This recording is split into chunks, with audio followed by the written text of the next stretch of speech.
नमस्कार. मी चित्रपट निर्माता, लेखक, गीतकार, दिग्दर्शक.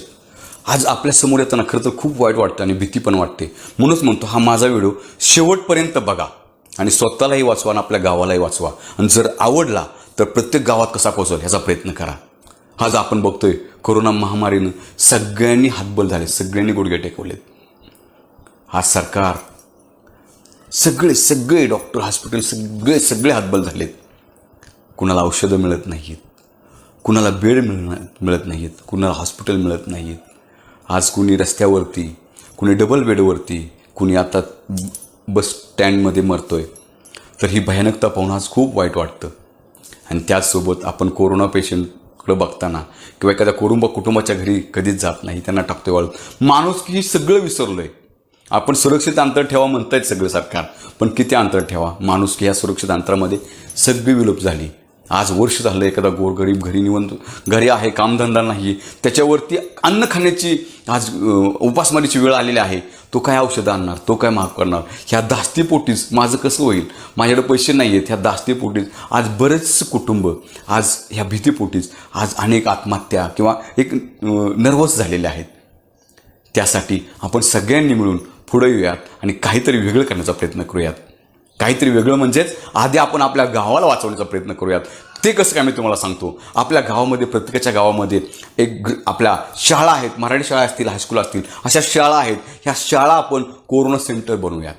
सरकारवर तर आपल्यासाठी सरकार पाहिजे ते तर करतंय, पण आपण स्वतः काय केलं पाहिजे हे आधी विचार केला पाहिजे. आपल्या गावामध्ये आपले प्रथम नागरिक सरपंच आहेत, उपसरपंच आहेत, सदस्य आहेत, तंटमुक्तीचे अध्यक्ष आहेत, पोलीस पाटील आहेत, तलाट्यांना आहेत, ग्रामसेवक आहेत, त्याचबरोबर शिक्षक आहेत, अंगणवाडी सेविक आहेत. असे दानशूर लोक आहेत की जे तुम्ही मागितल्यावरती तुमच्या शाळेमध्ये 10 बेडची सोय आरामात करू शकतात. असं तुम्ही तुमच्याच लोकांसाठी करायचे. त्याच्यामुळं आपली ग्रामपंचायतीची शाळा असेल किंवा हायस्कूल असेल, त्याच्यामध्ये जर आपण आपले ज्या पेशंटला नुकतीच सुरुवात झाली, कोरोना पॉझिटिव्ह आलेत आणि जे भीतीपोटी घाबरत आहेत, ते लोक सुद्धा टेस्ट द्यायला तयार होतील. आणि आपल्याच गावामध्ये हॉस्पिटल आहे आणि आपण तिथं बरं होऊ शकतो. ही जेव्हा मानसिकता होईल तेव्हा हा कोरोना संपायला जास्त वेळ लागणार नाही. आणि त्यातूनच जर एखादा पेशंट सिरियस झाला तर तुम्ही त्याला नेण्यासाठी आपल्या गावाबाहेर एखादी ॲम्ब्युलन्स किंवा एखाद्या गाडीची सोय केली करणं तेवढंच गरजेचं आहे.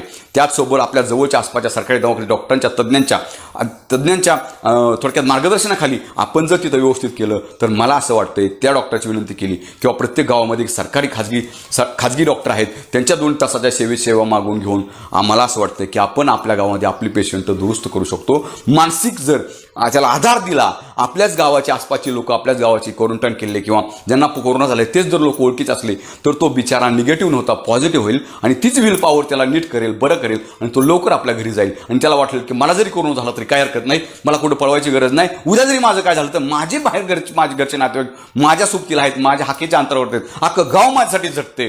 त्याच्यामुळं मला वाटतंय त्या पेशंट तो निगेटिव्ह न होता तो पेशंट त्यातनं पूर्ण बरा होईल. त्याचसोबत त्याला लागणारं अन्न हे त्याच्या घरचं मिळेल, त्याच्या घरचे आसपास जवळ असतील, हाकेच्या आवाजावरती असतील.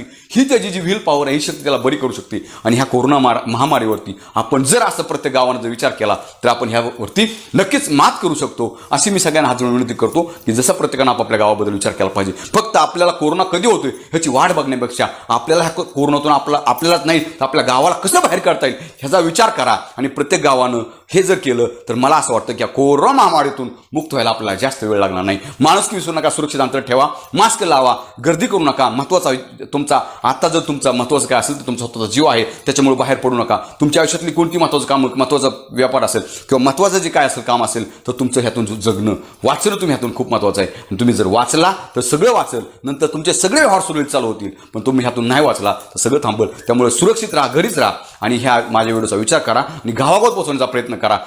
तरच आपण ह्या कोरोना महामारीतून मुक्त होऊ. सरकार तर त्यापर्यंत प्रयत्न करते, त्यांचे मनापासून अंतकरणात आभार मानूयात. सरकारवरती पूर्ण विसंबून न राहता आपणही आपलं कर्तव्य म्हणून आपल्या गावाला, आपल्या स्वतःला वाचवण्याचा प्रयत्न करा. धन्यवाद.